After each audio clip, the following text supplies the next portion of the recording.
A luz da graça, muitas vezes, vinda de onde menos esperamos, nos convida a erguer o olhar, a dar o primeiro passo, a escalar a montanha da esperança. Evangelho segundo São Lucas, capítulo 8, versículos do 16 ao 18.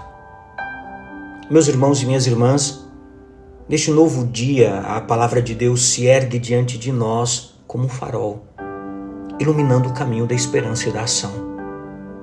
As leituras de hoje, dessa segunda-feira da 25ª semana do Tempo Comum, nos convidam a um movimento profundo da alma. Subir para além da desesperança e construir a presença de Deus no mundo, começando em nossos próprios corações. É um chamado a reacender a luz que jaz adormecida em nós, mesmo nas mais densas escuridões. A primeira leitura do livro de Esdras, no capítulo 1, versículos do 1 ao 6, nos transporta a um momento de profunda escuridão na história do povo de Israel. O exílio. 70 longos anos se passaram desde a destruição do Templo de Jerusalém. É necessário descrever com precisão a situação. No mais profundo da obscuridade, da desesperação do exílio, que com o tempo se transformou no coração do povo em hábito e resignação. O povo estava acostumado à sua dor, à sua condição de cativo, com a esperança enfraquecida.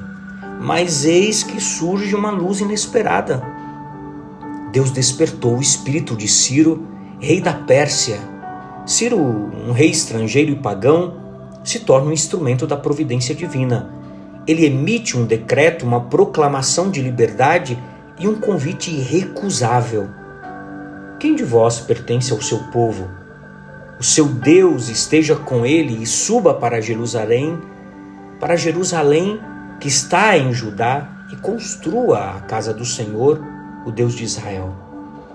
Esdras, capítulo 1, versículo 3. Observe que dois verbos ecoam com uma força profética.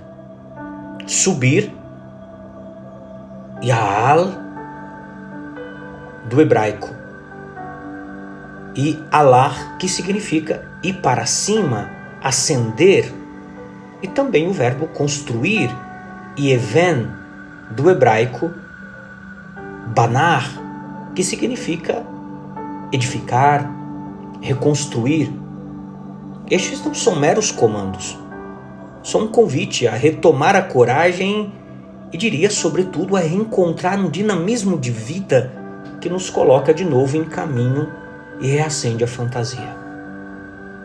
Não é apenas uma reconstrução material do templo, mas a restauração da dignidade e da identidade da esperança. O povo responde porque Deus havia despertado o Espírito neles. A graça divina é o motor da nossa ressurreição pessoal e também comunitária. Meus irmãos e minhas irmãs, veja que lição para nós. Tantas vezes cativos de nossos próprios exílios interiores, de nossas rotinas paralisantes, de nossos medos que nos prendem. A luz da graça, muitas vezes vinda de onde menos esperamos, nos convida a erguer o olhar, a dar o primeiro passo, a escalar a montanha da esperança. No Evangelho de hoje, São Lucas, capítulo 8, versículos de 16 a 18, nos mostra como Jesus radicaliza esse convite a subir e construir, transformando esse convite de uma obra externa para uma realidade interior que se manifesta externamente. Jesus utiliza a imagem da lâmpada. Ninguém acende uma lâmpada e a cobre com um vaso ou a põe debaixo da cama. Pelo contrário, coloca-a sobre o candelabro para que os que entram vejam a luz. São Lucas capítulo 8, versículo 16. Aqui, a lâmpada é a luz da fé, a luz do Evangelho, a luz da nossa própria vida cristã. Ela não é para ser escondida. Nós somos chamados a ser filhos da luz, a irradiar o brilho da presença de Deus em nossas vidas. Meus irmãos e minhas irmãs, Jesus nos convida a viver de modo luminoso e alegre, sem ceder à tentação de se dobrar sobre si mesmos ou de se fechar no manto de um medo que paralisa a vida. A nossa vida, quando vivida em Cristo, é um testemunho, um edifício de luz que aponta para o alto, para Deus. Mas qual é o segredo dessa luz, a sua fonte profunda que a torna invencível? Jesus nos revela. É a qualidade da escuta. Porquanto, atenção a como ouvis, pois a quem tem será dado mais, e a quem não tem, até o que pensa ter lhe será tirado. São Lucas capítulo 8, versículo 18. Note que o verbo grego para ouvir, akouo, não se trata de uma audição passiva, mas de uma escuta ativa, atenta, que gera compreensão e conversão. Os padres da Santa Igreja nos primeiros séculos sempre sublinharam a importância de ouvir a palavra. São Gregório Magno, em sua homilia sobre o Evangelho, ele nos diz que a fé vem da audição, e a audição da palavra de Cristo. Se o coração está fechado para a palavra, como poderá a fé crescer? A luz que somos chamados a ser, o templo que somos chamados a construir em nossas vidas e no mundo, depende crucialmente da forma como ouvimos a palavra que nos inspira e nos guia. Meus irmãos e minhas irmãs, que preciosa verdade! A luz que brilha em nós não é apenas nossa, mas um dom que nos faz responsáveis não só por nós mesmos, mas por aquilo que ela pode significar para os outros. Não podemos sufocar a luz que somos, nem podemos privar a nós mesmos e aos outros da esperança de que, de modo misterioso, somos testemunhas. A mensagem é clara: subir é deixar para trás a resignação e a desesperança. Subir é permitir que o Espírito de Deus nos desperte para um novo começo.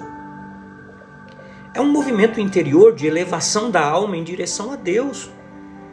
Construir é edificar, com a luz da nossa vida e a força da nossa escuta atenta. O templo do Senhor em cada relação, em cada gesto de amor, em cada esforço por um mundo mais justo e humano. Note que o dinamismo que reanima nossos corações a cada manhã é o de subir e construir em cada momento o templo de uma presença de Deus no meio da história, começando pelas nossas relações mais cotidianas.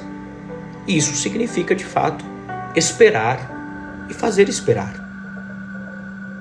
Quero convidar você, peçamos juntos que a Virgem Maria, a perfeita ouvinte da palavra e templo vivo do Senhor, nos inspire a sempre subir no caminho da fé e a construir o reino de Deus com a luz de nossas vidas, para a glória do Pai. No mundo, sejamos luzes, luz do Senhor, sinais do reino, e digamos como Maria: eis aqui o teu servo, a tua serva. Cumpre em mim a tua palavra. Uma santa abençoada segunda-feira para você e sua família. Que Deus te abençoe em nome do Pai, do Filho e do Espírito Santo. Amém. Paz e misericórdia.